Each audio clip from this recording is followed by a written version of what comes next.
Bonjour, c'est Bruno Salomon. Bienvenue dans 100% PSG La Tribune, le podcast d'ici Paris-Île-de-France, épisode 28 aujourd'hui, épisode que vous écoutez peut-être en podcast téléchargement ou en vidéo sur YouTube. Notre chaîne grandit jour après jour et on vous attend justement. Vous le connaissez, le mot d'ordre, c'est abonnez-vous. On est déjà passé à plus de 6000 abonnés, la barre des 10 000 est en vue. Je suis sûr qu'on peut y arriver et très vite, donc abonnez-vous la communauté. Surtout que 2026 nous réserve, je pense, pas mal de choses à se dire, des débats bien évidemment. Le PSG nous a quand même mis un petit coup de chaud-froid là, tu vois, ça s'appelle les bains écossais, quand tu fais du chaud et du froid. Là t'as pris un bon coup de chaud-froid en moins de 13 jours. Tu t'es fait un trophée des champions où là t'as pu un peu chambrer, même si t'as pas été extraordinaire. Et puis hier soir, le Paris Saint-Germain nous a fait le coup de la panne. On s'est pris une bonne grosse clim, le PSG qui s'est fait doucher par le PFC en Coupe de France. Remarque, moi qui ne voyais aucun intérêt, mais alors vraiment aucun intérêt dans le derby, je vous le dis très franchement, j'en ai trouvé un, je peux plus me les voir. Depuis hier soir, je suis tranquille, je peux plus me les voir, ils m'ont énervé et enfin, autant le match en championnat m'avait pas du tout plu, je voyais pas d'intérêt et j'arrivais même pas un peu à les détester, et ben là, tu sais quoi ? Ça m'a bien gonflé et je leur conseille une chose, maintenez-vous avant le 16 mai parce que ce sera le dernier match, ce sera le dernier match du championnat. Je peux juste conseiller ça. Voilà. En tout cas, si vous aviez prévu quelque chose le 23 mai, vous étiez dit, on ira en finale de Coupe de France, tout ça, et t'as ton week-end. Voilà, j'ai une bonne nouvelle pour toi. T'as ton week-end le 23 mai, on pense plus à la Coupe de France, c'est plus la peine. On pourra aller à la cueillette aux champignons ou faire autre chose. Allez, on ouvre la tribune, les amis. Très heureux de vous retrouver. Installez-vous, c'est parti. 100% PSG, la tribune. Au sommaire de cette tribune, le PSG qui se fait sortir de la Coupe de France. Cela faisait plus de 2 ans que l'on n'avait pas dit cette petite phrase. 2 ans, que dis-je ? 3 ans que le Paris Saint-Germain, le tenant du titre, s'est pas fait prendre au piège du Paris FC, défaite 1-0, que l'on va mouliner avec le j'aime pas. Ensuite, on va se poser quelques questions pêle-mêle. Le PSG manque-t-il d'humilité ? Oui, on va se la poser, cette question. Je suis désolé, mais moi, hier soir, le retour des petites talonnades avec j'avais l'impression de retourner au concours de plage avec Néné et Pastore. C'était pas terrible. A-t-on aussi perdu Bradley Barcola ? Et enfin, faut-il prolonger Ousmane Dembélé à tout prix ? Oui, la question là aussi est posée. De ça, de la retraite annoncée de Mamad Sakho, et on en parlera aussi dans 100% PSG. La tribune, c'est donc parti. Vous l'avez compris, j'ai pas le tapis, donc je vais vous présenter tout de suite les copains autour de la table. Tiens, tout de suite, maintenant, c'est parti. 100% PSG, la tribune.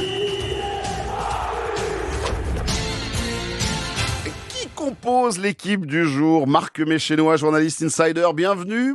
Salut tout le monde. Comment ça va ? Content de savoir que le 23 mai, je vais pouvoir faire mon potager. C'est ça, tranquillement, effectivement. Et moi, tu vois, mon fils a un tournoi ce week-end-là. Je suis content, je vais pouvoir l'accompagner. Alexandre Aflalo, que vous retrouvez désormais pendant 15 jours à 8h40 sur ici, Paris-Île-de-France, pour le billet d'humeur PSG pendant l'absence du patron, Romain Bédouc. Alex Aflalo, bien le bonjour. Bien le bonjour. Voilà. Combien de temps a tenu Marc avant de parler de son potager ? 4 secondes. C'est ça, 4 secondes, effectivement. Du coup, moi, je dis quoi ? Je dis que je pourrais lire le 23 mai, c'est ça ? C'est Moi, ça, je le pourrais 23 mai, bouquiner le 23 mai. Effectivement. Le 23 mai au soir, petite soirée bouquin. Je vous conseille d'aller sur Instagram. Allez, t'as le droit. Le compte Oui, d'Alexandre Aflalo sur Insta. Aflali, parce que Aflali, Tout à fait. AFLALIT, voilà. Voilà, parce parce que pour des demeurés ou quoi. Ces jeux de mots, ça va.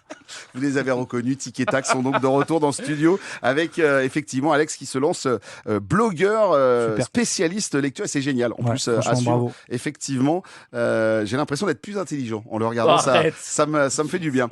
Et enfin, laissez-moi vous présenter une nouvelle tête dans cette tribune. C'est une voix que ceux et celles qui écoutent les conférences de presse du PSG connaissent, car il pose toujours une question à Luis Enrique. Et ça fait bonjour Ilyes Peters, 90 minutes. Il est là avec nous. Salut Ilyes. Salut Bruno, salut à tous. Très Bienvenue content. avec. On est heureux de nous retrouver. Et c'est voilà, la famille s'agrandit peu à peu. J'aime ça, les nouvelles têtes. Tu vois, t'as les anciens et les jeunes. C'est un peu comme le Paris Saint-Germain. Voilà, les titis du PSG débarquent aussi dans notre émission. Et donc pour sa première, tu l'as foutu avec les deux cancres là, les deux C'est turbulents ça, du fond de c'est la ça. classe là, C'est toujours pour le mettre bien. un peu dans les conditions. Mais non, quoi. pour le faire briller. Il va briller grâce à vous. C'est ça. C'est ça. Ah, c'est ça. effectivement, bienvenue en tout cas Ilyes, et on est très heureux de te retrouver. Bienvenue donc dans la tribune. Puis en plus, c'est bien, t'arrives le jour où le Paris Saint-Germain se plante dans les grandes largeurs avec cette défaite, cette élimination du Paris Saint-Germain. 1-0, but d'un ex, il fallait bien que ça arrive. Iconé qu'on a une seule dans le match et qu'il la met au fond. C'est le premier titre hexagonal perdu par Luis Enrique depuis qu'il est arrivé au Paris Saint-Germain. C'est complètement improbable, comme je le disais dans les titres. Cela faisait 3 ans que l'on n'avait pas perdu en Coupe de France. Et dans la rencontre hier soir quand même, 25 tirs pour le Paris Saint-Germain, 2 poteaux, un gardien adverse en feu. Et pour le PFC, 5 tirs, un cadré. Le cadré part au fond des filets. C'est à déprimer cette rencontre. Et donc, on va attaquer le j'aime pas. Inès, pour te mettre un peu en route, on va demander aux garçons de se lancer sur un j'aime ou un j'aime pas. C'est la nouveauté en cette année 2026. Un j'aime ou un j'aime pas. On fait plus les deux. Alex, c'est à toi. Moi j'ai donné un j'aime pas parce que je pense après une défaite c'est de circonstances et puis tu nous avais demandé de parler de joueurs, donc je me suis je m'exécute, mais c'est vrai que tu l'as rappelé. Moi je trouve que le match globalement il était quand même cette défaite elle est pas très juste, quoi. C'est-à-dire qu'il y a un truc où tu tires beaucoup, t'étais très actif, etc. et c'est vrai que c'est un peu un match sans. Si je dois vraiment donner un j'aime pas, ce serait plutôt un j'aime pas pour Seny Mayulu, parce que j'ai trouvé son match très quelconque, et qu'en fait tout simplement il nous a habitués à mieux. Voilà, c'est un garçon qu'on avait l'habitude de voir très entraînant, très actif, très créatif, toujours dans les meilleures dispositions, toujours bien placé et toujours intelligent. Là, hier soir, il a pas vraiment trouvé les solutions, et c'est vrai que l'entrée de Désiré Doué on a vraiment vu la différence, quoi. C'est le jour et la nuit. Alors Désiré Doué est un très grand joueur de football évidemment, et on le voit toujours quand il est là, mais là c'est vrai que ça s'est encore plus vu hier parce que Mayulu est passé à côté de son match, à mon sens. J'ai envie de dire que c'est même une séquence pour Seny Mayulu. C'est pas le premier match où on le trouve un peu quelconque finalement dans ses entrées en jeu ou dans ses matchs comme titulaire. Ouais, je suis globalement d'accord avec Alex. Hier, il a fait une prestation qui manquait de consistance, c'est clair, et ça fait quelques semaines. J'ai pas le souvenir d'une grande prestation de Mayulu depuis peut-être le match à Barcelone qu'il avait fait, où il avait marqué là-bas à Montjuïc. À sa décharge, j'ai envie de dire que c'est pas facile. Il a que 19 ans, rappelons-le. Il a beaucoup de temps de jeu cette saison en raison des blessures, et lui c'est un joueur assez fiable à ce niveau-là. Faut pas oublier non plus que depuis le début de saison, il évolue à plusieurs postes. Luis Enrique l'a mis latéral, il l'a mis au milieu, il l'a mis faux neuf. Il l'a même mis ailier gauche, je crois. C'était au match aller contre le Paris FC, le match en Ligue 1 tout début janvier. Donc c'est beaucoup de choses à enregistrer pour lui. Il est encore en phase d'apprentissage. Il a aussi découvert l'équipe de France Espoir cette saison. Il a eu deux convocations, mais il avait manqué la première parce qu'il était blessé, je crois.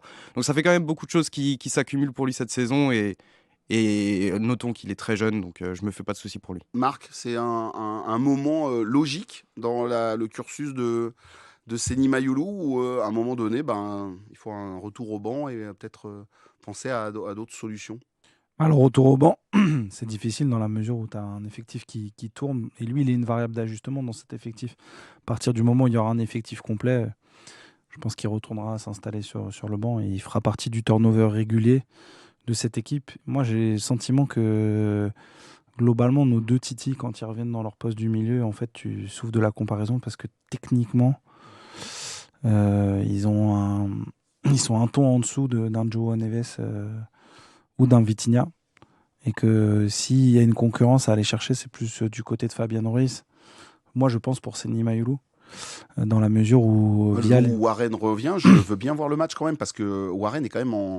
Ouais, mais là, il évolue dans un registre où en fait il y a des espaces devant lui, et donc je pense que là ça va mieux pour lui. Et dans un football de conservation, c'est les petits espaces. Je pense que quand même que João Neves, il est un cran au-dessus de Warren. Mais là où je pense que Seny Mayulu, il a une épingle à tirer, c'est que on voit souvent Fabian Ruiz avoir ses courses vers l'avant entre latéral, défenseur, et Seny Mayulu, il sait très bien faire ça. Donc j'attends de le voir aussi dans ce registre-là. Hier, discret, parce que je trouvais que Paris, en fait, dans la récupération du ballon, c'était pas mal, mais dans l'animation offensive, c'était par moments un peu brouillon. Et lui, il savait pas trop ce qu'il devait faire. On avait le sentiment que la consigne, elle n'était pas claire pour lui. Est-ce que Luis Enrique s'est pas tout simplement aussi planté sur sa compo, Alex? Là, je reviens, j'étends un peu plus sur ce match face au Paris FC. Est-ce qu'on n'a pas fait un petit peu trop tourner? Est-ce qu'on n'a pas pris cette décision de faire tourner un peu trop.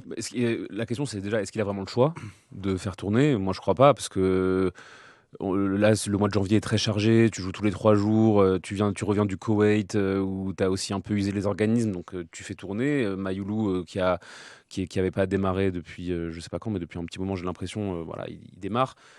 Je trouve que ce que dit Marc était assez intéressant, c'est-à-dire que Mayoulou, on l'a connu, et en tout cas on l'a découvert comme un milieu central, milieu relayeur, et c'est vrai qu'il a été beaucoup baladé, comme le disait très justement Elias tout à l'heure, à des postes qui n'étaient pas celui-là. Et maintenant qu'il y revient, c'est vrai qu'on a un peu ce sentiment que il a plus l'habitude, et en tout cas il est, comme le disait Marc, un cran en dessous. Est-ce que Enrique s'est trompé sur sa compo ? Je sais pas. Ce qui est sûr, c'est que en fin de match, quand les grands garçons sont rentrés, on va dire, ça a fait un peu la différence. Maintenant, voilà, c'est des trucs que tu es obligé de faire en fait quand tu es en lice dans toutes les compétitions et que tu joues tout le temps, quoi. Oui, Marc, tu avais levé la main. Moi, je pense qu'en fait, il faut plus regarder Seny Mayoulou sous le prisme d'un Titi, un jeune Titi qui vient de monter. C'est un professionnel qui a presque 3 saisons, enfin 2 saisons et demie de groupe professionnel. Donc, faut plus le juger sous ce prisme-là. Et puis, c'est un joueur qui est en renégociation de contrat, donc le PSG, sur lequel le PSG mise. Moi, souvent, à chaque fois qu'on l'a vu très performant, c'est dans ce poste de milieu gauche. Quand il rentre en finale avec des champions, c'est là où il marque. L'année dernière, je crois qu'il met un doublé ou il met un but contre Angers au Parc. Magnifique dans cette position-là. Donc, est-ce qu'il manque pas une solution un peu au milieu de terrain dans cet effectif ? Je sais pas. Mais voilà. J'attends de voir aussi la suite et à quel poste il va jouer, quoi. Il est déjà à 65 matchs. Je vais aller regarder chez les pros. C'est déjà bien à cet âge-là, à 19 ans. Pour terminer, on parlait de Fabian Ruiz. Ça me permet de glisser vers Fabian Ruiz. Est-ce que finalement, ce milieu gauche dont on parlait, Elias, c'est vrai qu'hier soir, moi, j'ai pas trop reconnu aussi un Fabian Ruiz. Et là, on va encore me reparler de prolongation. J'ai l'impression que c'est le mot d'ordre en ce moment dans ce club. Mais effectivement, on a eu un Fabian Ruiz un peu en difficulté. Ouais, Fabian Ruiz assez en difficulté, mais surtout en première période, j'ai trouvé qu'il se situait dans les bonnes zones, souvent libre, pas toujours trouvé. Malheureusement, il manquait de rythme dans les circuits de passe du Paris Saint-Germain. Et moi, ce que j'aime chez Fabian Ruiz, c'est l'intelligence de ses déplacements. En fait, comme le disait très justement Marc, il est toujours à faire l'appel dans le bon tempo, à proposer des solutions, que ce soit dans les cours ou dans les espaces un peu plus longs. Par contre, il y a une question que je me pose pour la deuxième partie de saison. Que va-t-on faire de Warren Zaïre-Emery quand Hakimi va revenir, en fait ? Parce que je le trouve très performant depuis plusieurs semaines. Il a eu un coup de moins bien en tout début de saison. Mais il a encore été bon hier dans ce rôle un peu hybride de défenseur droit qui venait s'intercaler au milieu. Est-ce qu'il ne peut pas postuler une place de titulaire pour venir titiller un peu Fabian Ruiz, qui est un peu en dessous en deuxième partie de saison ? Je ne sais pas. Mais en tout cas, ce ne serait pas démérité au vu des dernières performances de Zaïre-Emery. Je rebondis sur Fabian Ruiz. Marc, est-ce que tu as des échos, des choses ? La prolongation de Fabian Ruiz, et semble-t-il, dans Fabrizio le Romain, Fabrizio Romano nous annonce qu'on est dans la phase finale d'une prolongation pour 2029. Bon, évidemment, sur ces sujets-là, quand tu appelles, tu passes un message à l'entourage de Fabian Ruiz, ça répond pas tout de suite. D'accord. Beaucoup plus de facilité et à discuter du joueur, de sa vie à Paris, de ses performances, mais moins de sa prolongation de contrat. Donc, j'ai pas eu d'écho de ce côté-là. Voilà. Ne serait-ce que pour confirmer que c'est en bonne voie. Oui, que c'est en bonne voie, effectivement. En tout cas, pour vous, autour de la table, c'est un contrat à valider et à prolonger. On le garde, le Fabian, ou pas ? Ouais, oui, évidemment. Et moi, je pense qu'en fait, ce qui manque à Paris, globalement, c'est ce principe de la concurrence qu'a voulu ériger Luis Enrique dans sa première saison au Paris Saint-Germain. Je trouve qu'il s'estompe depuis quelques mois et ça fait défaut. Et je trouve que à un moment donné, Fabian Ruiz a quel âge ? Bientôt 29 ans. Il a 29 ans. Bientôt 30 ans, voilà. Il fait partie des valeurs sûres du club, mais des valeurs aussi sur lesquelles on sent qu'il peut y avoir un contest avec un autre joueur. Donc je pense que c'est intéressant de remettre cette concurrence et puis à un moment donné de se poser la question de qui on a sur le banc et quelles sont les vraies alternatives à chaque fois, quoi. Qu'on est un peu en difficulté ou qu'on démarre un match, quoi. Eh bien, le 3 avril, il faudra fêter les 30 ans de Fabian Ruiz, puisqu'il a effectivement 29 ans. Les amis, on continue notre tour de table. Elias, je me retourne vers toi. Alors, il savait pas, j'avais pas donné la consigne voilà, du joueur. Donc en fait, il a le droit à un j'aime ou un j'aime pas. Non, mais je vois que certains ont des passe droits. Je vois que pour les petits nouveaux, il n'y a pas de règle. Il n'y a pas de consigne. Écoutez, moi, il n'y a pas de souci. J'en ferai part aux ressources humaines. Ah bravo. Et on réglera ça très prochainement hors studio. D'accord. Voilà. Il attaque tout juste. Il parle déjà des ressources humaines. On est bien barré. Il est ça avec toi, s'il te plaît. Non, moi, ce que j'ai aimé de la rencontre d'hier, malgré la défaite, bien sûr, qui est cruelle pour le PSG, comme tu l'as dit en préambule, Bruno, j'ai aimé l'électricité qu'il y a eu dans ce Parc des Princes dans les 20-30 dernières minutes. J'ai aimé que le Paris FC aille provoquer ces joueurs du Paris Saint-Germain, en l'occurrence, que j'estime que cette qualification, elle peut... En tout cas, je ne sais pas s'il y aura en fait une rivalité à venir entre les deux clubs parisiens. Mais si une rivalité venait à se créer, peut-être qu'hier on a assisté à la première pierre du fait du contexte du match, à élimination directe forcément. Mais ça peut faire une histoire de plus à raconter à notre Ligue 1, un intérêt supplémentaire. On est loin bien sûr d'un derby entre Lyon et Saint-Etienne, entre Lille et entre Lille et Lens, pardon. Mais s'il y a une histoire en plus à raconter à Paris, du piment dans le championnat, une histoire supplémentaire, moi je prends. J'ai aimé aussi les réactions de Gonzalo Ramos après la rencontre, qui se plaint un peu de l'anti-jeu, pour le citer, des joueurs du Paris FC en fin de match. Voilà, les deux entraîneurs ont plutôt botté en touche quand on leur a demandé si la rivalité était lancée. Mais je pense que, comme l'a dit Bruno, pour la 34e journée, le déplacement du Paris Saint-Germain au Paris FC... il y aura ce petit... Ouais. Non, mais il y aura ce... Traverser la rue.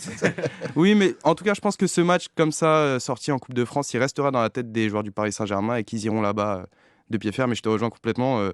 Le PFC serait bien inspiré d'être maintenu à ce moment-là. Ah, je pense qu'il vaut mieux, effectivement. Est-ce que le derby est lancé? Toi, l'amoureux de ce Paris Saint-Germain, Alex, est-ce que, enfin, tu te dis... Moi, pour le coup, je n'avais...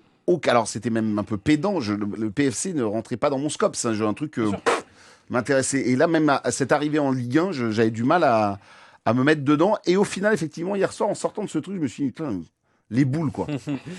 Du coup, j'ai l'impression de refaire ma chronique de ce matin, parce que c'était exactement ça le thème. Allez écouter la chronique, bien sûr. Oui, pour moi, il y a un... Alors, je trouve que c'est... Moi, par rapport à la rivalité, au derby parisien PSG-PFC, moi, ça m'excitait pour des raisons purement chauvines. C'est-à-dire que je trouve ça intéressant, et surtout, c'était une énormité pour moi que la ville de Paris n'ait pas deux clubs en Ligue 1. Alors, sans être jusqu'à être des rivaux qui se détestent et qui se haïssent, etc., il y a toujours le côté un peu derby local, etc., qui peut être en tout cas une attraction, juste un truc d'intérêt dans la saison, quoi. Donc oui, moi, pour ça me plaisait. Et effectivement, jusqu'à... il marque à quel moment il connaît 64e minute ou 65e minute, ouais.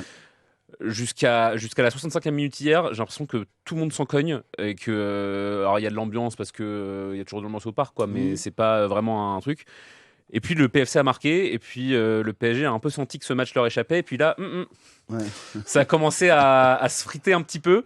Pour la petite anecdote, en sortant du parc hier, je suis sorti en même temps qu'une vague de personnes du CUP. Et il y avait un pauvre monsieur à côté de Jean-Bouin qui avait le meilleur d'avoir un maillot du Paris FC, et il y a des insultes qui ont fusé, des petits range ton maillot, on va te... voilà. Donc ça m'a fait un peu rire aussi. Donc ouais, il y a un petit côté acte de naissance, moi je trouve, de la rivalité qui a eu lieu hier. Il faudra que ça se confirme, parce qu'en fait, forcément, les rivalités comme ça se fait sur deux choses. Ça se fait sur la rivalité sportive et puis sur le temps. C'est-à-dire qu'il va falloir que le PFC vienne enquiquiner le PSG de manière régulière, et puis surtout qu'il se maintienne en Ligue 1 et que ça devienne un vrai rendez-vous sur le temps. Il y a une première pierre qui a été posée, comme tu disais, Elias, hier soir. Maintenant, moi, j'ai qu'une envie, c'est que ça continue, parce que c'est excitant, en fait. C'est excitant d'avoir ce genre de rendez-vous, ce genre de truc pour Paris et pour le PSG. En tout cas, on va maintenant dire au Paris FC, vous êtes gentil, vous allez au bout. Vous êtes passé donc, en 8e de finale, on devrait savoir ça aujourd'hui. On enregistre, il est mardi, il est 14h dans notre enregistrement, et voilà, le tirage au sort aura lieu ce soir. Alors bien évidemment, du côté dans le sud, sur la Canebière, ils ont débouché le champagne qu'ils avaient rebouché face au Trophée des Champions, en se disant c'est pour nous cette année. Je pense qu'il y a 2-3 clients sur cette Coupe de France. Ce soir.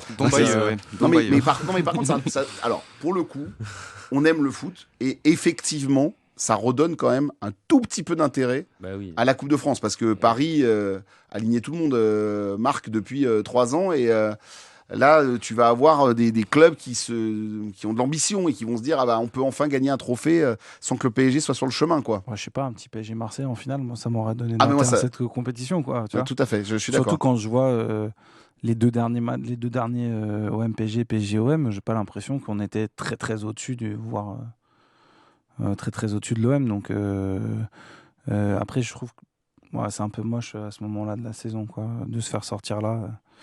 Mais on y reviendra après, dans le sommaire, parce que moi je trouve que c'est un mal pour un bien, en fait. On va en parler, justement. On termine avec ton j'aime ou ton j'aime pas, cher ami, et ensuite, effectivement, on ouvrira les premiers dossiers, les premières questions. Mon j'aime pas, c'est toute la séquence défensive sur le but. Je l'ai revu là, il y a quelques instants avec Alex. En fait, je trouvais que Zabarni était très fautif.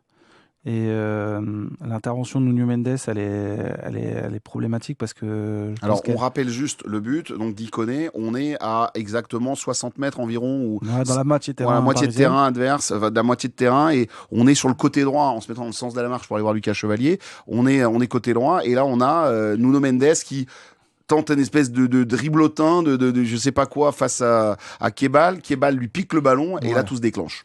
Ouais, ça se déclenche. Et alors, c'est pas que sa paire de balles, moi, qui me dérange, c'est son positionnement qui est problématique et qui, je pense, fait hésiter Beraldo. Mais en fait, moi, ce que j'ai pas aimé, c'est surtout que tu as le sentiment que Zabarni, il arrive 15 ans en retard et qu'il doit venir couper plus vite la course de Jonathan Ikoné.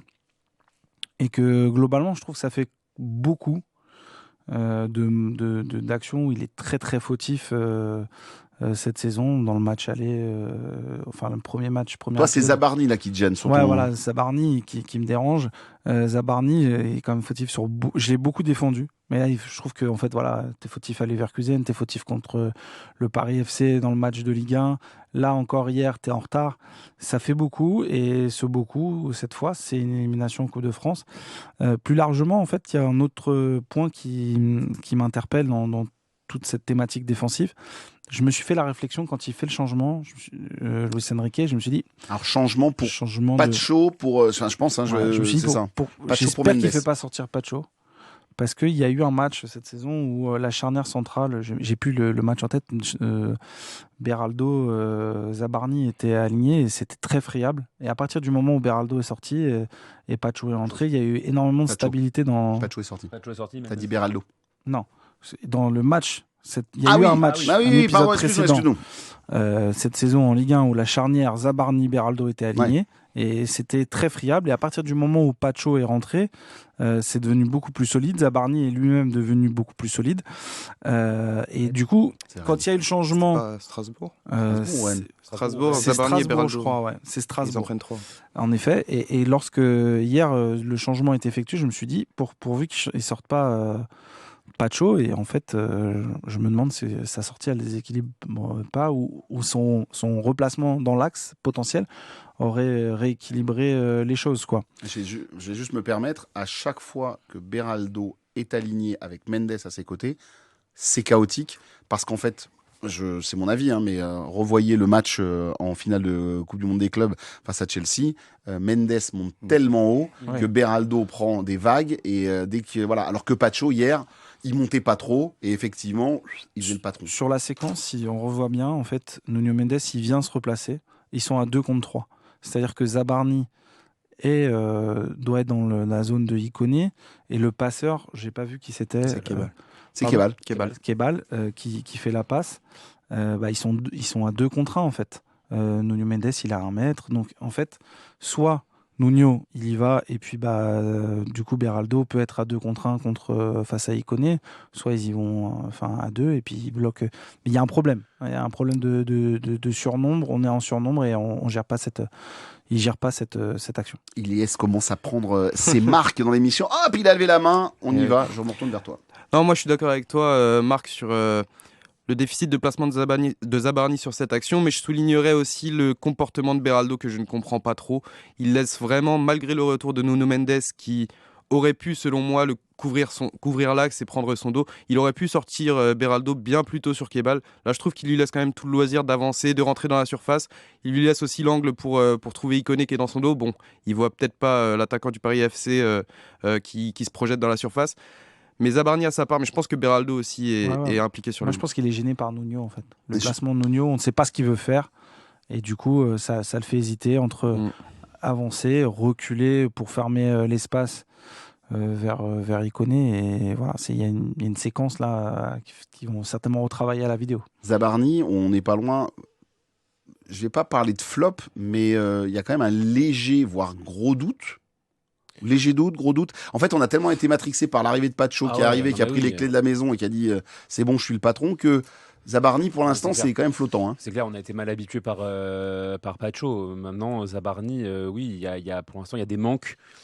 J'arrive pas encore à être sûr à 100% si c'est vraiment des manques structurels ou si c'est des trucs corrigeables. Par exemple, pour moi, Lucas Chevalier, il n'a pas de défauts structurels, c'est-à-dire qu'il a des défauts de jeunesse, mais c'est pas des défauts de. Il n'y a rien qu'il puisse pas corriger, quoi. Sur Zabarni. Je suis encore un peu. C'est vrai que c'est pas un défenseur qui fait preuve vraiment d'autorité. Enfin, Pacho, quand il est sur le terrain, on sait qu'il est là. Enfin, tu parlais tout à l'heure du fait que Beraldo est complètement aux abois à chaque fois que Nuno Mendes est avec lui parce qu'il n'arrive pas à couvrir pour ses montées. Il n'y a jamais ce problème quand Pacho est là parce que Pacho il est trop fort en fait. Il est trop fort au foot. Zabarni, pour moi, c'est pas encore le genre de joueur où en fait tu sais que juste lui dans ton back four ça va être tranquille.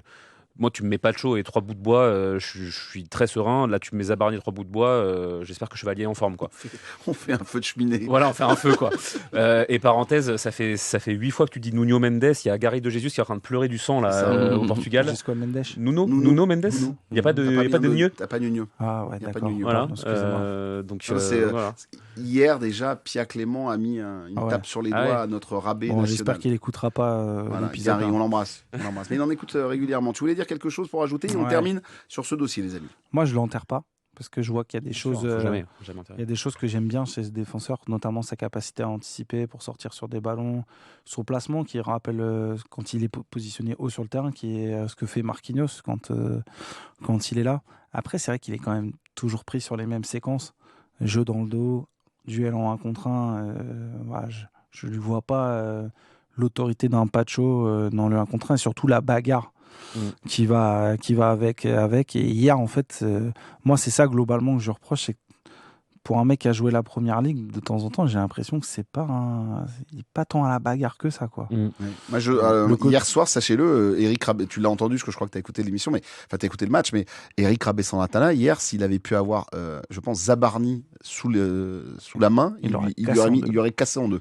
Il ne comprenait pas son attitude sur les corners, d'être beaucoup plus impactant, d'être beaucoup plus fort dans la prise de balle de la tête et tout. Il trouve que c'est un mollasson, en fait, pour l'instant, que c'est pas. Ce qui est étonnant. Ce qui est très étonnant quand tu fais certainement des 5 meilleurs défenseurs centraux de la première ligue l'année dernière, quoi. C'est hyper étonnant. Il y a un truc. Moi, de toute façon, je maintiens qu'il y a une histoire de géopolitique dans le vestiaire.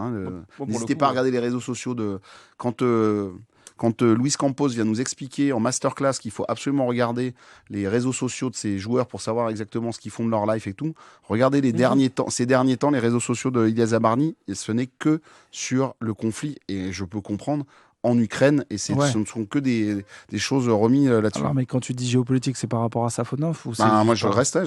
Safonov, quand même, absent pendant un mois, quoi, tu vois. Ouais, mais je maintiens qu'il y a un souci. Encore un mois, tu vois. Bon, en tout cas, voilà. On termine le cours.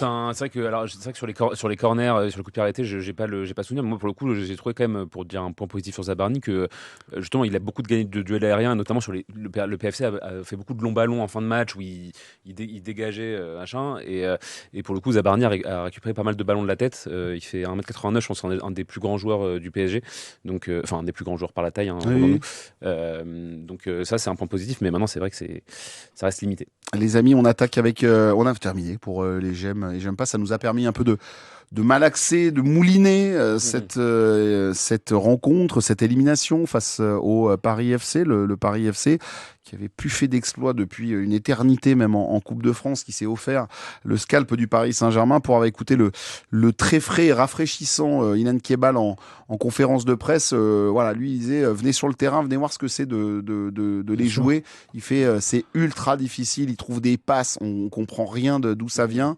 Il fait c'est vraiment, on a fait un exploit. Et quand on lui a dit le derby est lancé, il nous a regardé, il fait attendez. 3 secondes, il fait on est à des années-lumière de ce qu'ils font eux. Pour l'instant, on est avec nos armes à nous et on a fait un coup. Voilà. Bref, c'était pour vous replacer un petit peu le contexte. Bon vent et bien évidemment, bon chance au Paris FC pour la suite de la compétition. Les amis, je vous ai mis 3 questions. Ilyes m'a dit, attends, putain, pour mon arrivée, t'as vu la tête des questions, je vais me faire allumer, les gens vont me tomber dessus. J'y suis allé un peu avec le dos de la cuillère. Le Paris Saint-Germain manque-t-il d'humilité? Depuis hier soir, j'ai ça en tête. J'ai cette question en tête. Je veux vous la poser parce que face au Trophée des Champions, allez, 1-0, t'ouvres la marque et puis après derrière, tel un espèce de gros chat, tu joues avec ta pelote de laine, tu laisses les autres en face s'ébrouer, penser que ça va passer, même te faire dépasser. Et là, c'est un peu pareil, ça n'a pas envie de Flamengo. tuer. Voilà, Flamengo aussi. Tu regardes, il en a qu'une seule. Ils en ont qu'une seule, le PFC. Ils ont envie de tuer le gardien en face. Nous, le Paris Saint-Germain, on en a 25. Ça part dans tous les sens. C'est un bal-trap. Et voilà. Donc, est-ce qu'il y a des talonnades dans tous les sens? J'ai l'impression de revoir Néné et Pastore. Comme je le disais dans mon introduction, je détestais cette période-là où il faisait un concours de talonnades. Bref, est-ce que ce Paris Saint-Germain a peut-être trop mangé, trop bien vécu, et là, petite piqûre de rappel, il serait de bon ton de ne pas se prendre pour un autre, Marc Méchénois? À la base, j'étais venu avec un j'aime dans ma besace. Tout à fait. C'était un j'aime. Je le confirme. J'aime cette défaite. Au sens pas, je suis content de cette défaite, mais je pense que ça peut être une bonne piqûre de rappel parce que, en fait, j'ai le sentiment depuis sur les 4 derniers matchs coup près du Paris Saint-Germain, il y a 3 finales, donc contre Fontenay en Coupe de France. Il n'y avait pas match, Oui. et ça rentre pas dans l'analyse, mais Tottenham, tu passes au penalty sur un fil. En Super Coupe. Ce qui est logique en Super Coupe d'Europe, ce qui est logique, tu as 6-7 jours de prépa dans les pattes, c'est logique. Flamengo, penalty aussi. Il faut un truc stratosphérique et improbable. Hein. Bien sûr, et avec un match très neutre. Et Marseille, pareil. Donc, moi, j'ai le sentiment que ce PSG, en fait, dans ces matchs coup près, il est sur un fil, en fait, depuis plusieurs semaines, plusieurs mois. Et que cette défaite contre le Paris Saint-Germain, en fait, contre le Paris FC, elle va permettre à tout le monde de se remettre un peu la tête à l'endroit sur ce qu'il faut donner sur un terrain pour passer et pour être le PSG de la saison passée. Et la deuxième chose, pour revenir à la question que tu poses sur l'humilité, j'ai relu les déclarations de Gonzalo Ramos, mais c'est un manque d'humilité et de clairvoyance sur le match. C'est pas parce que, en fait, l'anti-jeu, c'est quoi? C'est-à-dire que les mecs, pendant 5 minutes, pendant 5-10 minutes, ils sont roulés au sol, ils ont gagné du temps, ils ont commis des fautes. Mais dans ces 10 dernières minutes, le PSG, ils ont eu 2 ou 3 situations et dans le match, ils ont tiré 22 fois, 25 fois. 25. Et Nkambadio, il a fait 8 arrêts hier soir. Donc, la première cause de... Et puis surtout, Paris FC, ils ont frappé une fois, ils ont cadré une fois, ils ont marqué. Ils ont 5 tirs cadrés. 5 tirs cadrés une fois, ils marquent. En fait, la réalité, c'est quoi? C'est que Gonzalo Ramos, quand il passe au micro hier et qu'il nous dit ils ont pratiqué l'anti-jeu et l'arbitre, il n'a rien vu, c'est un manque de clairvoyance et de lucidité sur la performance du PSG. La réalité, c'est que le PSG n'a pas été efficace dans les 2 zones de vérité, dans sa propre surface et dans la surface adverse. Et c'est ce qui faisait que l'année dernière, en fait, ça passait. Et remettre ça sur la faute de l'arbitre, c'est, je trouve, avoir un problème de remise en question. Surtout que Gonzalo Ramos, il est quand même meilleur buteur de ce club, mais il passe quand même la plupart du temps, et c'est à être transparent sur un terrain, quoi.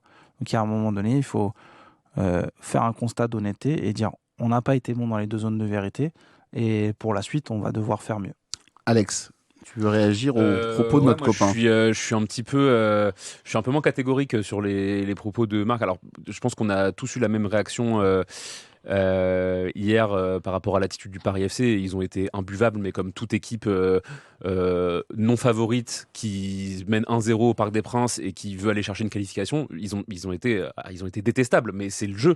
Et en fait, la réaction de Gonzalo Ramos, c'est la réaction d'un enfant qui a perdu au jeu alors qu'il a dominé et qui a vu son adversaire se rouler par terre pour gagner du temps. Mais c'est une réaction qui est naturelle. Alors, est-ce que c'est la réaction qu'on attend d'un professionnel de football qui gagne des millions d'euros par mois. Surtout Non. que le mec, quand il vient mettre des buts au stade Vélodrome ou la semaine dernière contre le Marseille, c'est le premier à venir les brancher. Donc, à un moment donné, quand le gars se arrose, c'est super, ça fait partie du foot. Mais quand il se fait arroser, c'est de l'anti-jeu. En fait, c'est deux réactions qui sont cousines. C'est-à-dire que il chambre quand il gagne et puis il se plaint quand il perd, et c'est le foot, quoi. C'est un manque d'humilité, du coup. C'est un oui. Mais est-ce que ce Paris Saint-Germain, un manque de maturité, peut-être? Est-ce que ce Paris Saint-Germain a la peau du ventre trop tendue? Ce qui est une espèce de baronnie qui se met en place. On a tout gagné. On a fait 6 titres la saison dernière. Est-ce que ce Paris Saint-Germain, s'est vu peut-être trop beau, s'est dit de toute façon ça va rentrer. De toute façon les trois vont rentrer. Dembélé, Nuno Mendes et Doué vont rentrer. On va les plier. Finalement, c'est à ce moment-là où les autres marquent un but. Est-ce que finalement, juste manquer d'humilité, peut-être qu'on regarde un petit peu de trop haut les autres. Flamengo, ça a été pareil. Idem pour Marseille. À un moment donné, tu mènes 1-0, tu te dis allez, c'est bon, on a fait le taf, c'est suffisant. Est-ce que on manque pas un petit peu de mordant? Moi, si je prends juste en compte la partie d'hier soir, je suis pas nécessairement d'accord avec vous, les gars, parce que je pense que si on refait le match 10 fois avec les stats que vous avez brillamment rappelés, le PSG s'impose peut-être 9 fois et le Paris FC fait le hold-up. C'est tombé hier soir. Malheureusement, dans une saison, le PSG va dominer 90% de ses matchs. Il va en perdre quelques-uns. Hier, c'est effectivement cruel parce que c'est sur un match à élimination directe. Mais je pense que si on inverse les résultats des 2 matchs récents contre le Paris FC, c'est-à-dire si le Paris Saint-Germain perd en Ligue 1 et se qualifie hier soir, on n'en parle pas autant. Oui, mais Ilyes, ce manque d'envie de tuer le match, tu vois. Après, oui, tu vois, on y reviendra parce que Barcola sera un autre sujet. J'allais y revenir, mais pour moi, le problème principal hier, et vous l'avez dit, c'est le problème d'efficacité qui m'a rappelé le Paris Saint-Germain du début de la première partie de saison de la saison passée, lors de la phase de poule de Ligue des Champions, quand il y avait des problèmes de réalisme et pour marquer des buts. Un problème auquel Luis Enrique avait trouvé des solutions. Et par contre, j'attire votre attention sur une chose. Je vois moins de buts au PSG cette saison où on décale le joueur devant le but, un peu à l'image du but d'Hakimi en finale de la Ligue des Champions, servi par Doué, il n'a plus qu'à marquer dans le but vide. J'en vois moins des buts comme ça. Je trouve que hier, par exemple, Doué, j'apprécie pas trop son entrée. Elle est pleine de gestes superflus et pas forcément dans le sens du collectif.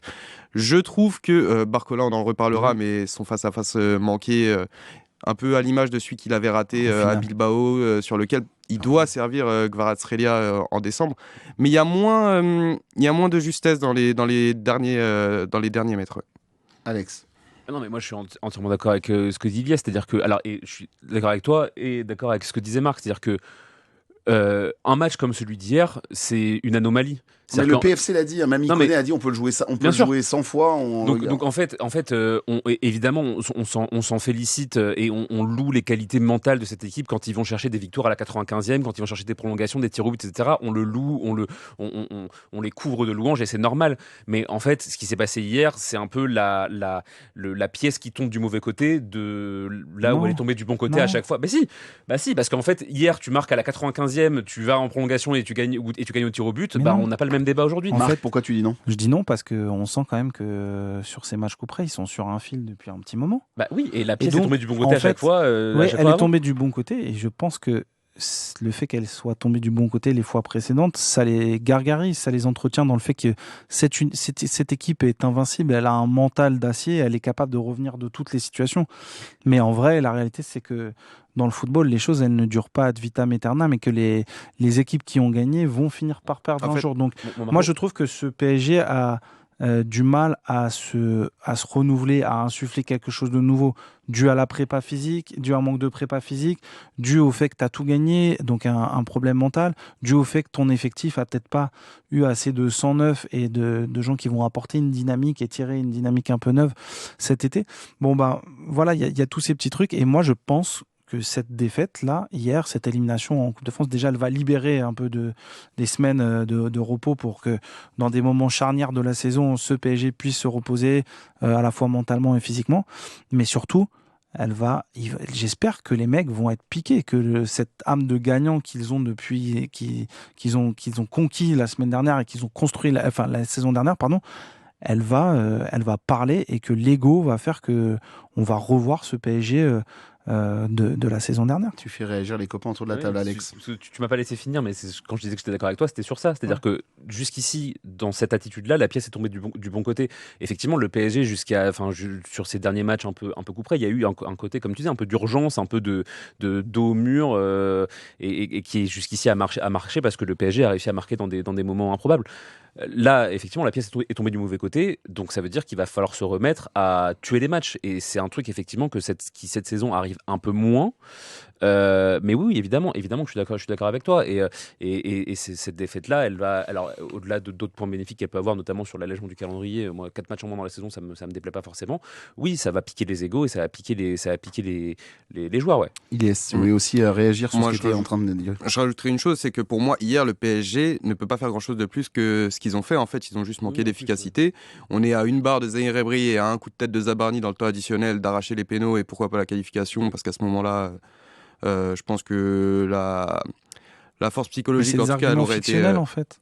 Ce sont des arguments fictionnels. C'est-à-dire que si tu dis il aurait pu se passer ça, mais la réalité c'est qu'il ne s'est pas passé ça en fait. Et que l'année dernière, plein de fois, Luis Enrique en début de saison, je ne sais pas si vous vous souvenez, il convoque mais si on avait converti nos occasions, vous auriez vu un autre... Et pendant toute la première partie de saison, on se fait chier en fait. Et la saison d'avant, c'est la même chose. Donc il y a un moment donné, il y a un problème quand même au Paris Saint-Germain, c'est que le meilleur buteur du club, c'est un mec qui n'est pas titulaire, qui rentre une fois qui joue moins de 20 minutes quand il rentre et qui a été titulaire, je pense, 4 fois depuis le mois d'octobre. Titulaire hier soir et il n'a pas fait des Il fait rien. Donc on retrouve le problème du début de saison de l'année dernière où notre ligne d'attaque, elle n'est pas efficace. Bradley Barcola ne marque plus, Désiré Doué ne marque plus.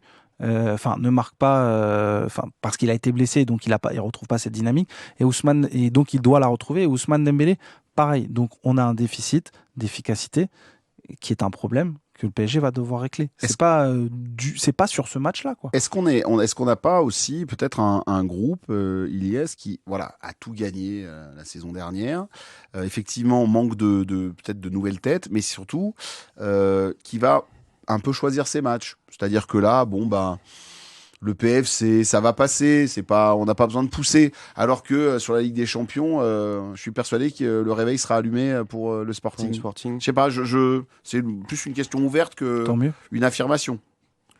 Ouais, c'est vrai qu'on voit un PSG à deux visages. Entre ce qu'on voit en Ligue 1, ils sont pas en tête du championnat à mi-saison. C'est assez parlant par rapport au classement qu'ils ont en Ligue des Champions. Il y a cette impression qu'ils choisissent un peu leur match, c'est vrai. Mais je reviens sur la partie d'hier. Pour moi, ils font le match qu'il faut avec les occasions au bout, avec ces petits détails qui n'ont pas tourné en leur faveur. J'aime bien la comparaison d'Alex qui dit que la pièce n'est pas tombée du bon côté. Pour moi, c'est ça hier. Vous voulez réagir oui. Non. Voilà. Okay. Non, je suis d'accord. Et moi, juste sur le fait que le PSG choisit ses matchs, j'y crois. J'ai beaucoup de mal à y croire. Et surtout un match à élimination directe qui va te donner un trophée peut-être au bout. Okay. J'ai du mal à croire, vu la mentalité de Luis Enrique et de son staff, sans parler de la mentalité des joueurs, qu'ils vont. Alors à la rigueur, on a vu. Luis Enrique a bien dit hier. Je suis très content de mon groupe. Il l'a répété 1000 fois. Il a dit. Très mais parce que je pense que sur le contenu du match, de crise. Voilà, sur le contenu du match, il y a eu des occasions et je pense qu'en vrai, il y a du positif dans le jeu à tirer. J'ai trouvé par exemple le match d'hier face au Paris FC bien plus abouti de la part du Paris Saint-Germain que le match de Ligue 1 qu'ils ont remporté une semaine avant. Bien sûr. Mais face à l'équipe qui faisait la même chose. On aurait pu estimer effectivement qu'ils avaient pris le match de Ligue 1 contre le Paris FC par-dessus la jambe parce que c'est un match de Ligue 1 et que là, un match de coupe, en vrai, moi j'ai du mal à y croire. Marc, pour terminer, et après on bascule sur un garçon qui pose problème, ou en tout cas question. Moi, ce qui m'a aussi interpellé hier, c'est que je t'écoutais à la radio et tout, mais je regardais bien j'aime bien regarder en fait les attitudes dans ces moments un peu dans ce money time, dans ces moments critiques. Et à aucun moment, j'ai senti que ce PSG allait revenir dans le match. Mardi, jeudi, j'étais avec un pote, on était en train de regarder ça dans un bar, j'ai dit t'inquiète, ils vont le faire. Là, franchement, je regardais les visages, l'attitude de Vitinha après son dernier tir, tu sens qu'il est dépité, mais que En fait, ils savent pas quoi faire. Désiré Doué, pareil. En fait, il y a aucun visage, aucune attitude, aucune prise de décision, balle au pied, qui me permettait de dire hier ils étaient en confiance et ils savaient quoi faire et comment faire pour déstabiliser ce bloc bas.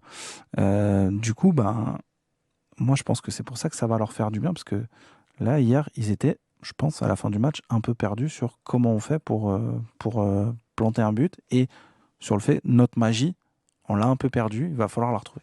Ça en fait effectivement du bien. On verra si c'est la piqûre de rappel. Juste, tu parlais de Vitinha. Message de service au club. Vitinha avec le numéro 10 dans le dos et le brassard. C'est sexe. Voilà. Je dis ça comme ça. J'aime bien. Il y avait comment disent les jeunes, voilà, il y avait du flow. Franchement, il y avait un truc. Ils disent de l'aura maintenant. Ouais, c'est ça, Laura, très bien. Ouais, là, je me retourne vers vous, les amis. Hein, c'est pas moi qui vais vous embarquer là-dessus. Boomer. C'est ça. Tu veux quoi voilà, 50 balais le type. Je suis pas très éloigné. Hein. T'as quel âge? Je recolle dans 2 mois là. À 50 balais? À 38. Mais tu rigoles. 12 ans, 12 ans, ça va, c'est pas énorme, c'est même pas une génération d'écart. T'es plus proche de moi que de lui. Donc ouais, c'est ça. Qu'est-ce que c'est de comparaison? T'as plus de cheveux blancs, t'es plus proche de lui que de moi. Je rappelle que t'as aucun poil blanc dans la barbe. C'est vrai, je suis assez gâté à ce niveau-là. Ça va, tic et tac. Vous êtes retrouvés, ils sont contents. Les amis, on va parler d'un garçon que notre consultant, Eric Rabessandratana, s'il l'avait eu sous la main au moment de son raté, son départ, cette passe de Nuno Mendes en profondeur, se déclencher à 60 mètres du premier ballon de Nuno. Premier ballon de Nuno, t'as raison de le rappeler, Ilyes, paf, ça part. Là, tu dis, waouh, l'électricité. Et là, mon Bradley Barcola, ça tombe à plat, complet.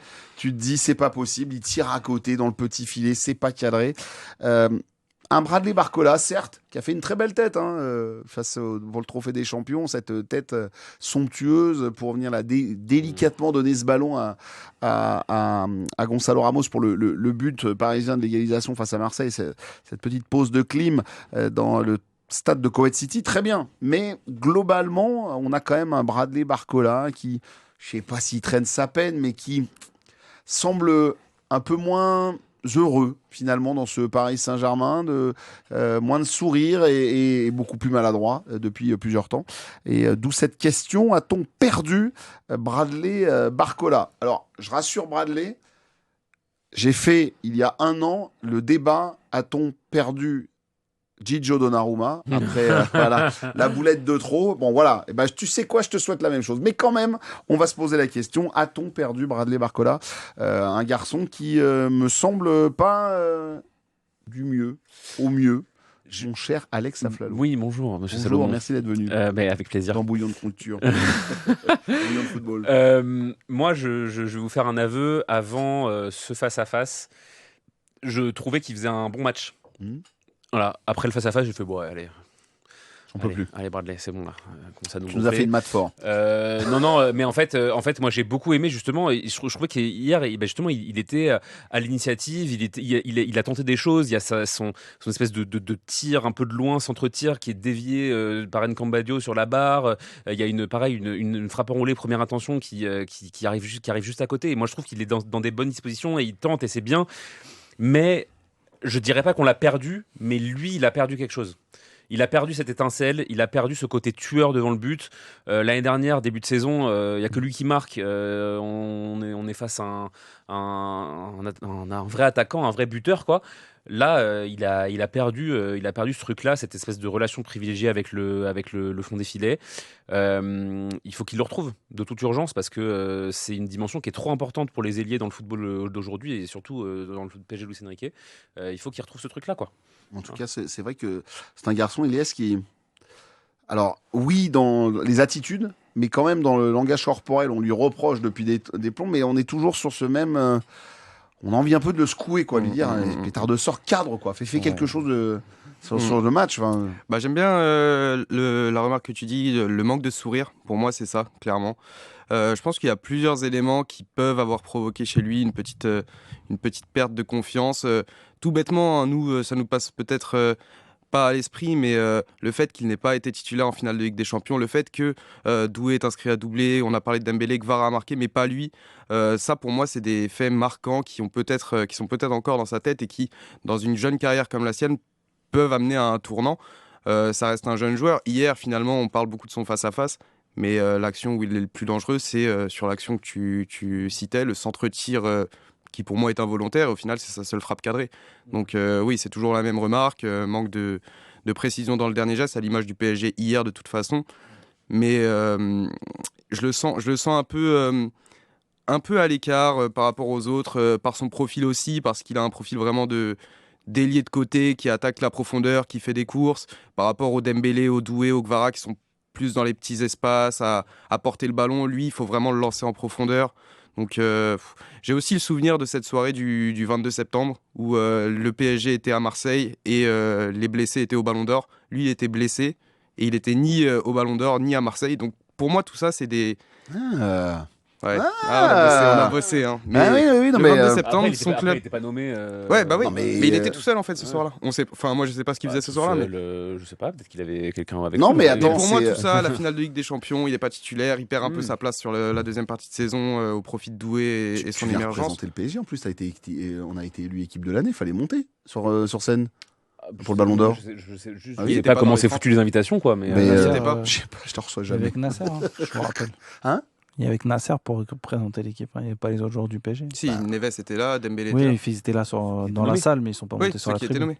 Mais lui, il était ni nommé, ni dans Ils le sont pas groupe montés qui à la était à tribune. Marseille. Ils ne sont pas montés à la tribune. Oui. Et alors, Voilà. Non, parce que je voulais dire que Alors, en général, quand que tu se peux passe-t-il, parler Marc du club Méchenois et qu'il y a Nasser Al-Khelaifi, il y a Nasser Al-Khelaifi, puis il y a Nasser Al-Khelaifi. Voilà. Il n'y a pas Nasser Al-Khelaifi et les autres. Voilà, bref. Qu'est-ce qu'on disait qu'est-ce qu'on disait? On parle de Bradley Barcola, Barcola et je trouvais que Ilyes et Alex étaient très justes, mais on a un gars. Alors, je rappelle, pour ceux qui nous ont pas écouté la semaine dernière, déjà c'est pas bien. Je vous rappelle qu'il faut s'abonner à la chaîne YouTube. Je vous rappelle qu'aussi il faut parler de nos téléchargements. Mais la semaine dernière, on a fait venir les insiders et spécialistes du mercato et moi j'ai bien compris que le dossier Barcola, ça allait être le dossier assez chaud de l'été à venir, parce que le garçon, moi ce que j'ai compris dans vos propos les gars, il y avait Loïc Tanzi, Ben Quarez et toi Marc, que si le garçon peut partir, il se posait des questions. Ouais, il y a une réflexion. D'accord. Après, Mais est-ce qu'on l'a perdu? En fait non, mais ce qui est assez paradoxal, c'est qu'on est quand même sur un garçon qui, je pense, dans les prolongations, fait partie de ceux... Enfin, ça va se faire, de ce qu'on m'a dit hier, ça va se faire avant Ousmane, quoi. D'accord. Voilà. C'est plutôt même en bonne voie pour que ça se fasse, quoi. Il a envie de rester, il a envie d'être... Il est dans le projet. En fait, je pense que tout le monde doit comprendre qu'au Paris Saint-Germain, il y a la volonté d'un joueur, mais il y a surtout la volonté d'un club, en fait. Et à part Kylian Mbappé, qui peut dire ce qu'il veut ou faire ce qu'il veut, parce qu'il a un poids médiatique, il est capable mentalement aussi de mener une bataille, même si ça, je pense, ça lui a pesé quand il était au Paris Saint-Germain. Si le PSG dit non, tu ne pars pas, tu ne pars pas. Voilà. Ouais. Beaucoup de joueurs. Oui, mais sauf qu'on est dans une nouvelle politique désormais, Marc. Alors, en fait, la question qui va se poser, c'est quel avis la direction sportive va avoir à l'issue de la saison, quelle réflexion la direction sportive va avoir à l'issue de la saison, et sur le cas de Bradley Barcola, sur le cas d'autres joueurs aussi, et va en parler avec le président Nasser Al-Khelaifi. Et que dira Nasser Al-Khelaifi? Ok, je suis d'accord pour vendre, mais à un prix fort, ou non, on ne quitte pas le Paris Saint-Germain. Mais on n'a pas l'impression d'avoir un garçon qui, je sais pas, respire la joie de vivre. Effectivement, il a Kvara qui est dans son couloir. Pourtant, je vois que Luis Enrique préfère mettre Kvara à nouveau à droite et laisser Barcola pour qu'il reprenne de la confiance à gauche. En tout cas, ouais, ça c'est important. Hein. C'est quelque chose qu'il faut signaler dans le cas Barcola, c'est qu'il, si on est tous unanimes pour dire qu'il ne traverse pas sa meilleure période, il bénéficie en tout cas du soutien public de Luis Enrique, qui l'avait rappelé après Bilbao, après cette action où il doit servir Kvaratskhelia. Enrique disait que c'est toujours plus facile de parler quand on est en dehors que sur le terrain. Il y a quelques jours, il disait que Barcola était parfait, je cite, il avait dit ça en conférence de presse. Donc malgré sa période, en tout cas, il est soutenu, Bradley Barcola. Marc et après Alex. Moi, ce qui m'intéresse après, c'est souvent quand je compare, c'est de voir ce que j'ai vu chez un joueur et de voir ce que je vois plus. Et moi, je vois un joueur qui fait plus de différence en 1 contre 1. Je vois un joueur qui rentre plus dans la surface de réparation comme il le faisait avant, c'est-à-dire capable d'éliminer en 1 contre 1, aller provoquer, entrer dans la surface de réparation, adresser un centre ou revenir intérieur pied droit et pouvoir créer quelque chose. Et surtout, ce qui m'a surpris hier, même s'il fait la passe, je crois, pour Désiré Doué sur l'ultime occasion, ce qui m'a surpris, c'est que sa prestation, comme le disait Alex, elle est pas quelconque, elle est pas nulle dans la première mi-temps. Mais lorsque les trois ils rentrent, enfin surtout les Désiré Doué et Ousmane Dembélé, ils rentrent, il disparaît du match. On le voit plus. On le voit plus et il y a plus d'initiative. Et ça, j'ai trouvé, ça me faisait penser à ce que tu disais par rapport à est-ce qu'il souffrirait pas de la comparaison avec les autres? Est-ce qu'il ne sait pas que dans les grands matchs, il ne démarrera pas? Voilà, je pense que ça, évidemment, ça joue. Et puis, il y a autre chose, moi, qui m'interpelle, c'est que je trouve que c'est un garçon qui propose plus comme avant. Donc, évidemment, il y a quand il est lancé dans la course, mais quand il récupère les ballons, plus de contrôle orienté, c'est tout dans les pieds. Il y a très peu d'appels. Enfin, moi, je trouve que en mouvement, en mouvement et sans ballon, il est plus aussi actif qu'avant. Et ça m'interpelle aussi sur sa confiance, sur son investissement. En tout cas, le Paris Saint-Germain est avec un joueur qu'il va falloir ou remettre en confiance ou nous dire voilà, je sais pas ce qu'il il y aura une belle histoire. Dans la tête. Hein, il y aura une belle histoire. Il va dans un grand match, un moment important, il va sortir du chapeau, il va faire un truc. Ce PSG fait un peu de belles histoires, moi je trouve en fait. C'est vrai. Depuis 2 ans, je rappelle Désiré Doué quand même l'année dernière au le match aller, Luis Enrique il dit quand même que c'est un joueur pour qui c'est difficile d'avoir du temps de jeu. Et puis bon. 6 mois plus tard, il t'envoie le PSG sur le toit de l'Europe, quoi. Donc, c'est ça. Et il devient le Golden Boy. Voilà. On le rappelle. Golden Boy qui ferait bien de se remettre un petit peu, voilà. Ça va revenir. Moi, je pense mais là, moi, sur le match de Marseille et sur le match et son entrée d'hier, comme vous l'avez souligné, les gars, je suis d'accord. Mon petit Désiré, faut pas prendre non plus tous les clubs pour des pimpins. Il avait quand même été très bon le 4 janvier pour le premier derby buteur. Mais c'est vrai que janvier. Mais Marseille, c'est vrai. Au Koweït, pardon. Moi, globalement, je pense que Paris, ils vont avoir un match. Tu vois, il va y avoir comme l'année dernière un match important dans lequel Paris va souffrir et va s'imposer. Et ça va créer le déclic comme la saison dernière. Mais on n'a plus envie de souffrir. C'est fini. Mais on souffrira toujours avec ce Paris Saint-Germain. C'est notre ADN. Mais quand même. Là, tu vois, t'as laissé un peu le bagage. Globalement, je voulais revenir sur un truc, mais il faut aller vite. Parce je vais le faire en une. C'est Ousmane Dembélé. Je vais le faire en 2 phrases. Mais Paris, en fait, là où c'est encore un club qui apprend, c'est-à-dire que tu as construit un effectif, tu as construit un projet de club pour aller gagner la Ligue des Champions. Mais maintenant, en fait, il y a la deuxième phase de la fusée, c'est avoir un club pour digérer la saison d'après et pour digérer la saison d'après et faire en sorte que tu maintiennes un niveau global de très haut standing, le tout en sachant que tu as fait une Coupe du Monde des clubs, que tu t'es tapé la Coupe intercontinentale et que tu te fais un déplacement au Koweït et que tu vas jouer la Supercoupe sans avoir fait de prépa. Voilà, ça, je pense que c'est un apprentissage très difficile, mais c'est un apprentissage extrêmement riche. Prochain trophée des champions. Dans les tuyaux, le Sultanat d'Oman, la Côte d'Ivoire, le Kazakhstan. Et le Groenland. Voilà. Le Groenland, je sais pas, parce qu'il va falloir voir avec le nouveau patron dans les prochains mois. C'est ça, effectivement. Le Canada, tu sais très bien que le Canada... Bah, tu ne demandes que ça. Tout à fait. Je m'installerai directement sur place et vous viendrez me retrouver. Pour la tribune, on salue la communauté québécoise et canadienne qui nous écoute sur les réseaux sociaux. Les amis, on va parler désormais d'Ousmane Dembélé. Qui, on en a parlé la semaine dernière, le contrat d'Ousmane Dembélé qui est gourmand. Notre confrère d'RMC, Fabrice Hawkins, en a rajouté une petite couche en nous annonçant que c'était en pleine discussion, que les parties étaient en train de se répondre, que ça prenait un peu trop de temps, qu'il voulait une grosse revalorisation. On vous l'a dit sur notre antenne, dans notre podcast la semaine dernière, qu'il demandait beaucoup d'argent. Ousmane Dembélé, clan Dembélé s'est senti dans l'obligation de se fendre, pas dire d'un communiqué, mais de passer par un média. J'ai mangé la feuille, mais c'est le Parisien, c'est les copains du Parisien, pour leur dire non, c'est pas vrai, on n'a pas refusé de contrat avec le PSG. Bref. Il n'y a pas de fumée sans feu, les copains et les copines. Je veux bien que Luis Enrique vienne nous dire non, c'est que de la déstabilisation. Voilà, il ne faut quand même pas non plus nous prendre trop de haut là-dessus. Il y a bien quand même un souci, en tout cas autour d'Ousmane Dembélé. Mais moi, j'ai une question à vous poser.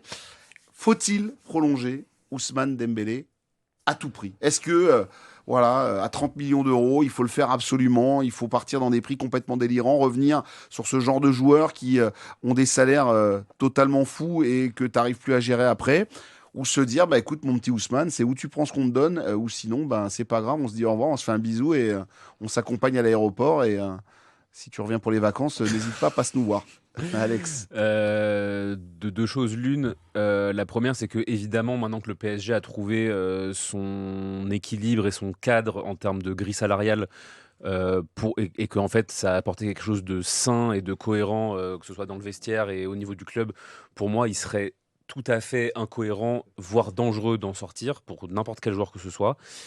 Et deuxième élément, pour moi, en fait, il est juste trop tôt pour répondre à cette question. En fait, l'avenir d'Ousmane Dembélé, pour moi, il dépendra de cette saison. Pardon. Ah là là, eh oui, la ref, moi je l'ai aussi. Je pense qu'il est encore un peu trop tôt. Il est trop tôt. J'ai fait un choix. T'as fait un choix. Mais il est trop tôt pour prendre une décision, mais j'ai fait un choix. Non, mais il est trop tôt pour prendre. Non, mais c'est vrai. Parce que oui, je sais que j'ai un peu des airs de Jonathan Cohen, voilà, mais pardon. Mais il est trop tôt. Moi, je trouve pour répondre à cette question, je vais invoquer le mat fort qui est en moi et dire qu'en fait, Ousmane, jusqu'ici, il assume pas vraiment sa saison d'après Ballon d'Or et que il a besoin encore pour que le PSG, on va dire, accède à cette prolongation de contrat et mise vraiment sur lui. Il faut qu'il confirme que c'est bien ce Ousmane-là qui va rester sur les années à venir et que si tu investis beaucoup d'argent sur un joueur comme ça, malgré tout le talent qu'on lui sait, que ça va être un joueur fiable. Là, pour moi, toute prolongation d'Ousmane Dembélé est conditionnée à la fin de saison, en fait. C'est-à-dire qu'on va voir comment ça va se passer, on va voir ce qui va se produire. Pour l'instant, évidemment, c'est un peu compliqué. Mais s'il a une fin de saison qui est aussi forte que celle de l'année dernière, forcément, tu le prolonges et puis tu fais pas d'histoire, quoi. Et puis son argent, il l'aura mérité, en fait. Oui, Marc.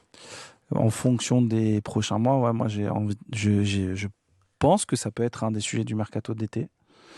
Contrat jusqu'en 2028, ils discutent actuellement. Ils discutent pas vraiment. C'est-à-dire que il n'y a pas eu de proposition écrite. Il y a eu de la part du Paris Saint-Germain une intention qui a été dite et émise de vouloir prolonger Ousmane Dembélé. Et puis de l'autre côté, il y a un joueur qui attend une revalorisation salariale à la hauteur de son statut, Ballon d'Or. Voilà. Moi, de ce qu'on m'a dit, il veut une grosse revalorisation salariale dans des standards qui sont ceux du capitaine de l'équipe de France. Ou de Neymar à l'époque. Je le dis, c'est des commentaires que j'ai entendus et j'ai aucune certitude de la part de l'entourage proche du joueur. Voilà, ça c'est la première chose que j'ai eue. Je sais que ce qui est sorti, ça a fortement déplu et même au PSG. Fortement déplu vers qui Les deux, PSG aussi. PSG Campos apparemment n'était pas très très heureux non plus de ce qui est sorti dans les médias. Du coup, ça sera intéressant, je pense, de voir. En effet, la question, c'est que va-t-il se passer en termes de performance, de rendement sportif et surtout, blessure, pas blessure.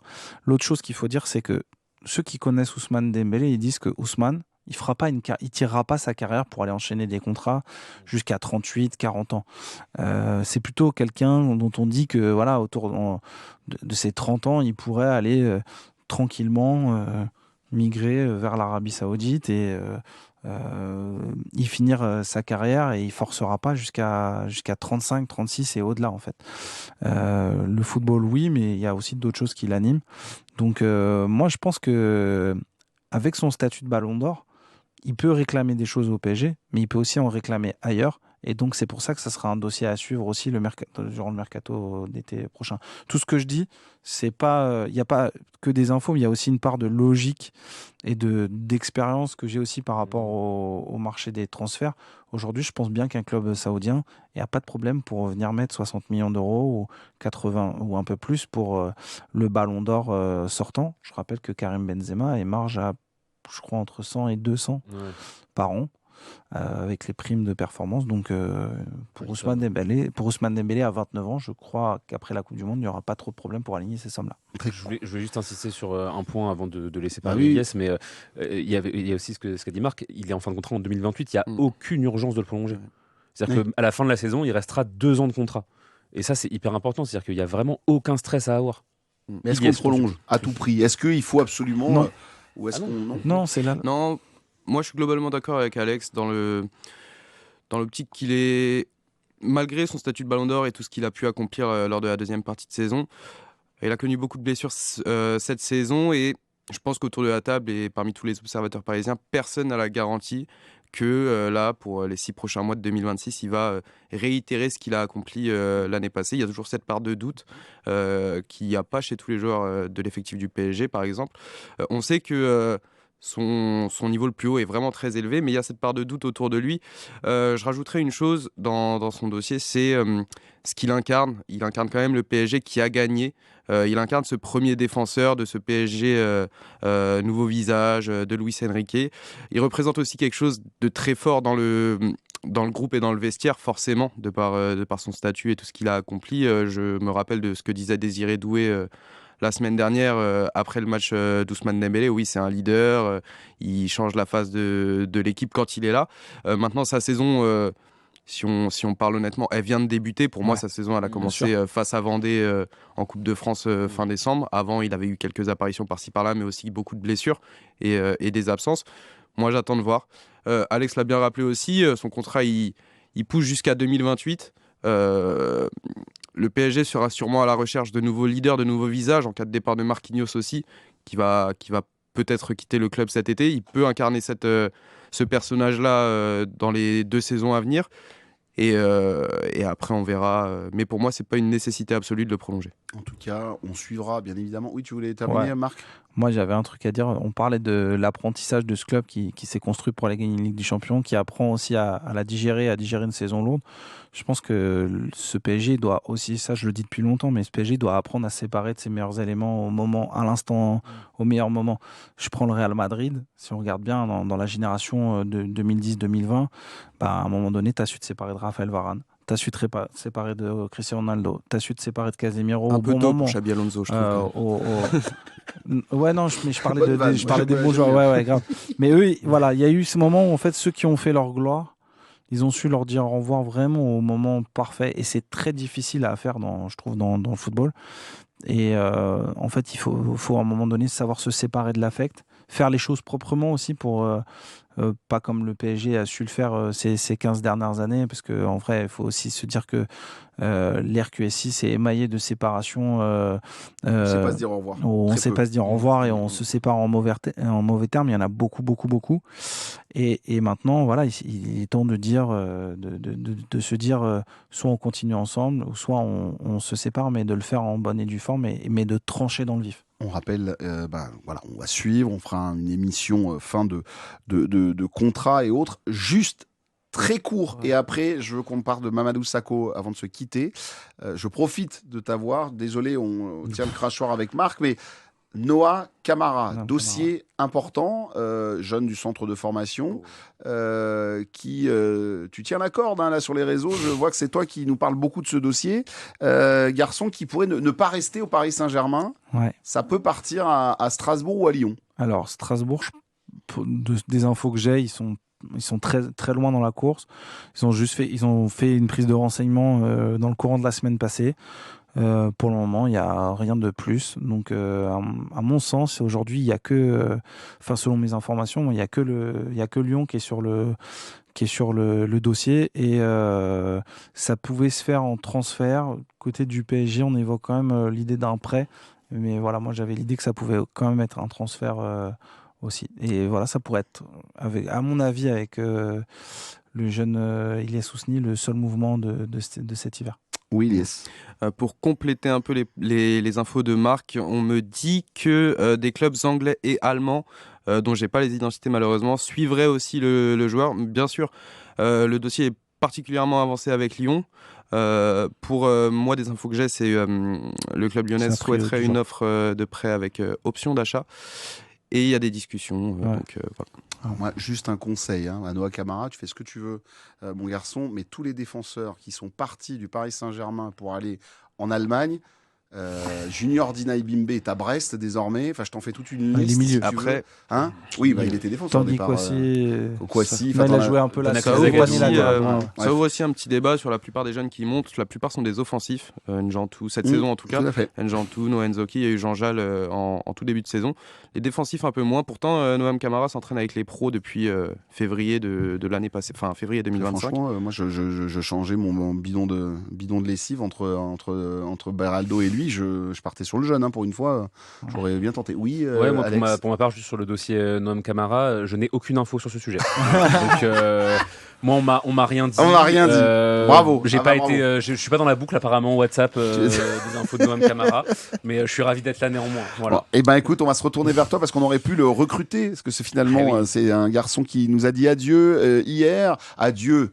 Sur sa retraite, il a tiré le rideau sur sa carrière professionnelle. On fait très vite, il nous reste 3-4 minutes pour ce podcast. Mais hier, Mamadou Sakho, sur le bord de la pelouse du Parc des Princes, avec sa maman, avec ses filles, avec son fils, est venu annoncer qu'il prenait sa retraite. L'homme aux 200 matchs avec le Paris Saint-Germain, 80 matchs à Liverpool, passage à Crystal Palace, Montpellier, 49 matchs, et puis une dernière pige en Géorgie, histoire 2.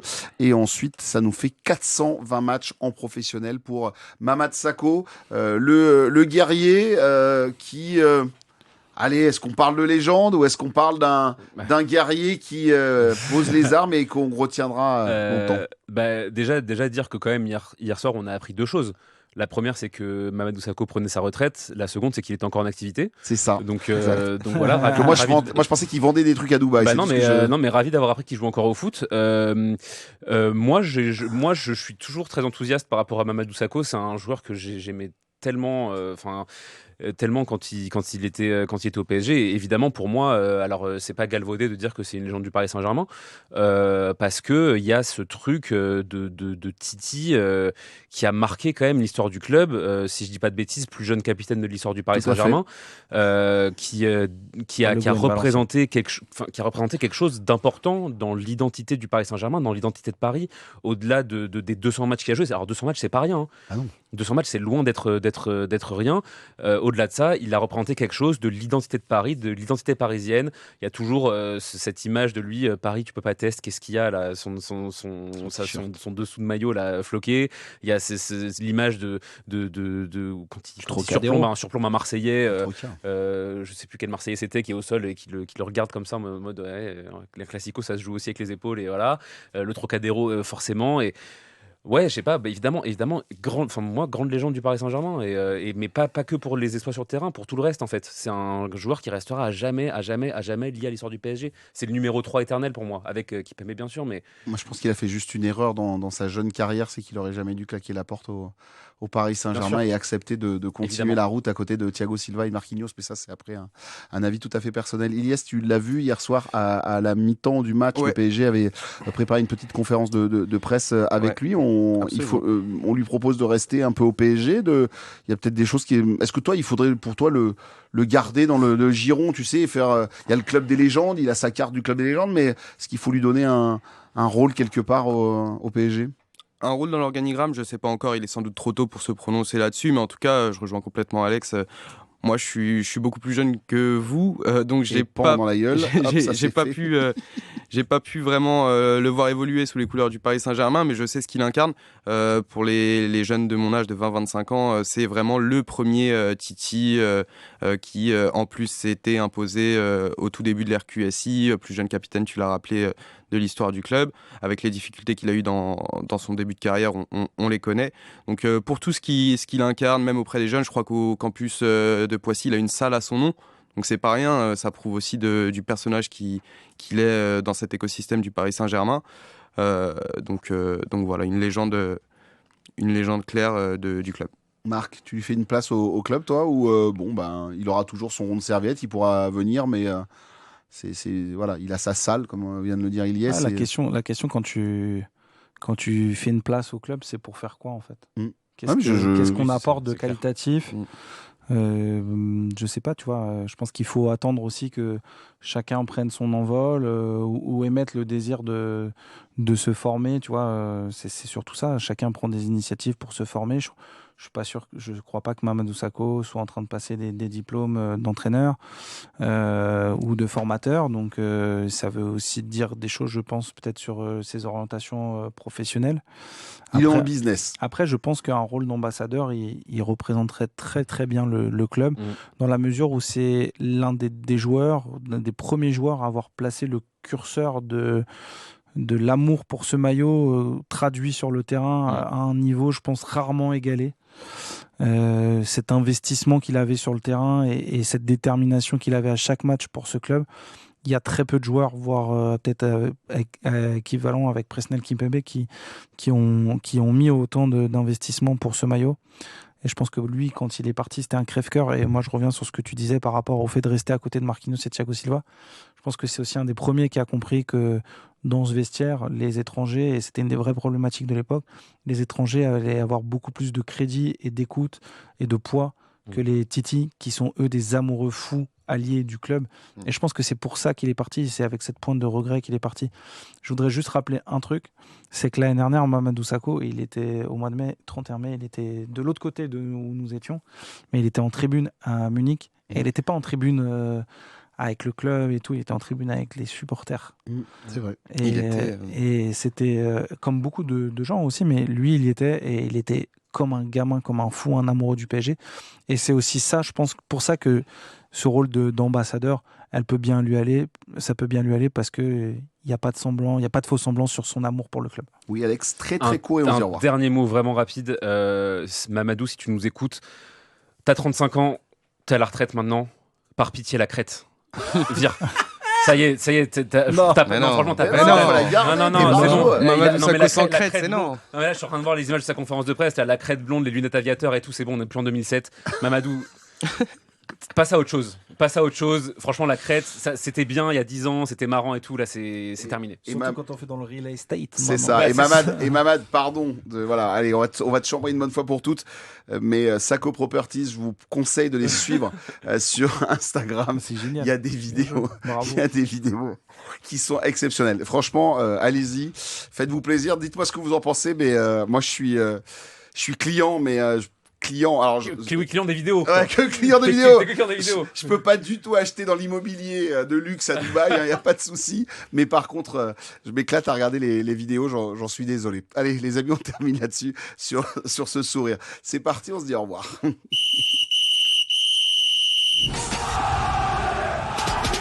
Voilà, 100% PSG, la tribune, c'est terminé pour aujourd'hui. Un grand merci à Ilyes pour cette grande première. Merci à toi, merci à Marc, merci à Alex, merci à Bertrand aussi qui a réalisé cette émission. N'oubliez pas, les amis, abonnez-vous sur le compte et sur notre chaîne YouTube.